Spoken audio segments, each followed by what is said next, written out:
ते कीर्तनामध्ये उपदेश मिळतो, मंत्र मिळतो. त्या मंत्राचा जाप केला की पाहिजे ते धनदौलत अजून तुम्हाला डबल मिळतं. ते म्हणा ठीक आहे मी जातो. आता दिवसभर काम केलं, थकला, सायंकाळी कीर्तन चालू होतं, सायंकाळी कीर्तनाला गेला. आता बघा असा गावातील नाही तालुक्यातील सगळ्या धनी व्यक्ती, जो गावातील प्रतिष्ठित नागरिक आहे, कीर्तनात जर पहिली वेळेस आला तर सर्वजण आदर सन्मानाने पुढे बोलवतील ना.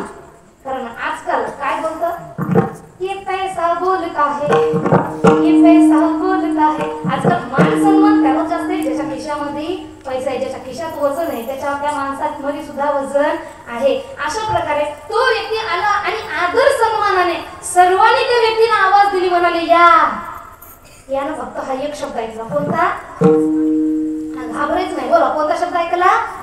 या. तुम्हाला तुमच्या चप्पलची शपथ आहे मोठ्याने बोलायची. कोणता शब्द ऐकला? या. अरे बापरे, हे टोळी फारच भारी.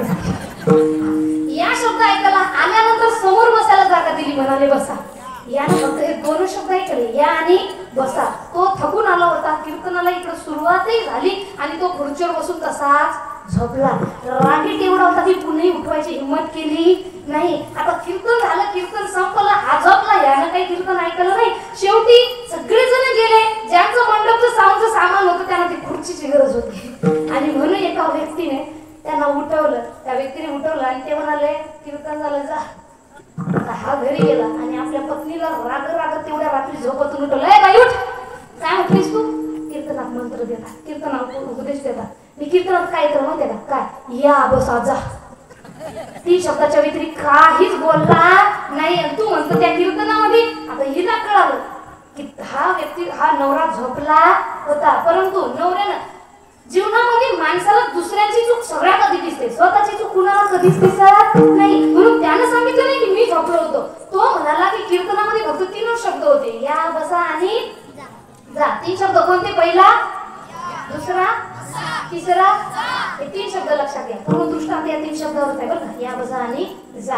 आता तो म्हणाला याच्या व्यतिरिक्त काही नव्हतं आणि उद्यापासून मला असं फालतू कामासाठी पाठवू नको. आता पत्नीला वाटलं यांना जर मी आज म्हणून तुम्ही झोपले होते, माणूस असा सर्किट आहे की उद्या जाणारच नाही, मग यापेक्षा आपण प्रेमानं काम घेतलेलं बरं. आणि म्हणून पत्नी म्हणाली आहो तोच तर मंत्र आहे.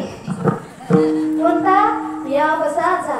ती म्हणतो म्हणाल खरंच का? हा. मग याचा जाप केल्यानंतर धनसंपत्ती मिळते का? हो, याचा जाप केल्यानंतरच मिळते. हिचं मन उद्या परवा 2-3 दिवस सारखा जाईल, याच्या मनातला भ्रम दूर होईल. एक दिवस झोपला म्हणून रोज काय झोपणार नाही. हिनं कसं तरी बोलली. आता तो म्हणाला ठीक आहे, मला काही झोप येत नाही, माझा काही हिशोब करायचा राहिला, मग मी काय करतो तिथे हिशोब करतो. आणि ऐक या मंत्राचं काय करायचं?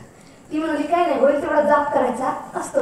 आता ती गेली झोपायला. हा हिशोब करत करत बसला, परंतु याला वाटलं अजून धनसंपत्ती मिळाली पाहिजे, म्हणून याच्या मनातून यानं मंत्राचा जप सुरू केला. कोणता? पहिला म्हणजे, दुसरा, तिसरा. यानं सपाटात लावला. याला काय माहित नाही, कधी देव केलं नाही मंदिरात, कधी गेलो नाही. या बसा जा, या बसा जा, या बसा जा. सारख्या मंत्राचा जाप त्यानं लावला आणि शेवटी झोप लागली. बघा एखाद्या वेळी आपण जास्त जर टेन्शन घेतलं किंवा जास्त डोकं एखाद्या गोष्टीमध्ये लागलं तर आपण झोपमध्ये सुद्धा ते बोलत असतो आणि तो तसाच करू लागला. त्याला झोप लागली, परंतु झोपमध्ये सुद्धा हात असे ठेवले आणि त्याचा मंत्र जाप सुरूच होता. फक्त हळू तो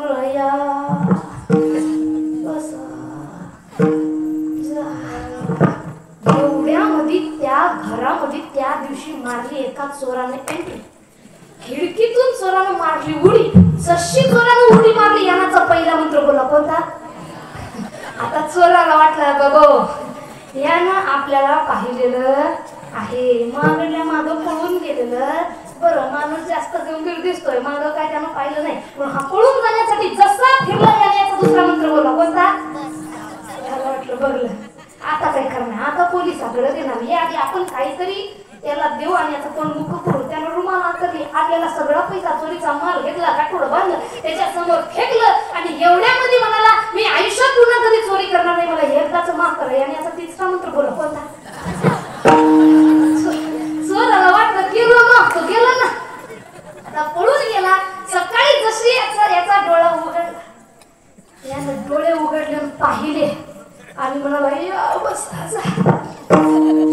जशी यानं जांभळे दिली, याच्या समोर काय घेऊन होतं पाहिलं, डोळे चकमक झाले. अरे बापरे, पाहिलं खोलून पैसे दागिने सगळं त्याच्यामध्ये भरून दिलं आणि तो म्हणू लागला एवढे दिवस फुकटात मेहनत केली, यापेक्षा मंत्राचा जाप केला असता तर देवानं मला करोडपती बनवलं असतं. आणि अहंकारामध्ये आपल्या बायकोला आवाज दिला, बायको इकडे, आयुष्यभरापासून तू भक्ती करते म्हणून 1 रुपया दिला का कधी? 1 रुपया ते म्हणाले नाही मला तर नाही दिला, पण तुम्ही असं का बोलायला जसं काय तुम्हाला करोडोचं धन दिलं. ये बघ या बायकोला माहित होतं मंत्र किती पॉवरफुल आहे, देणार कोण होती?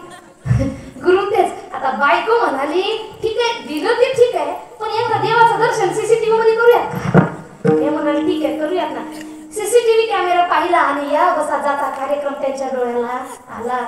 आणि आता बघा दृष्टांत संपला, सिद्धांताकडे लक्ष द्या. पत्नी त्या नवऱ्याला म्हणू लागली ऐका तुम्ही कीर्तनामध्ये गेले, या बसाचा आहे लोकांनी तुम्हाला बोललेले शब्द आहे, मधातला जो मूळ भाग होता तो तुम्ही ऐकलेला नाही, परंतु मी जर तुम्हाला हे कालच सांगितलं असतं तर राग तुम्ही आज कीर्तनाला गेले नसते आणि म्हणून मी तुम्हाला खोटं बोललं, कारण या बसाचा हा कोणता मंत्र नाही. आता रागवू नका, माझ्या गोष्टीकडे लक्ष द्या, सिद्धांत काय लक्षात घ्या. ती पत्नी म्हणू लागली ऐका ना आज तुम्ही फक्त अर्धा 2-4 तास, कारण झोप तुमची फक्त 2-4 तास झाली, 2-4 तास फक्त चुकीच्या मंत्राचा जाप केला तर भगवंतानं सुदैवानं का होईना, कोइन्सिडन्सली का होईना तुमच्या जीवनामध्ये तुम्हाला एवढं फळ दिलं. ज्या दिवशी तुम्ही त्या भगवंताची मनातून भक्ती करते भगवंत तुम्हाला काय काय देणार. म्हणून अशा प्रकारे आपलं कसं व्हायलंय, कीर्तनामध्ये यायलोय सगळं करायलोय, परंतु कीर्तनामध्ये फक्त या बसा जात आठवण राहिले, बरोबर ना? तुम्ही बघा मागच्या वर्षीच्या कीर्तनातलं जास्तीत जास्त काय आठवण राहतं? विनोदाचा भाग. सांगितलेलं ज्ञान आठवण राहतं का?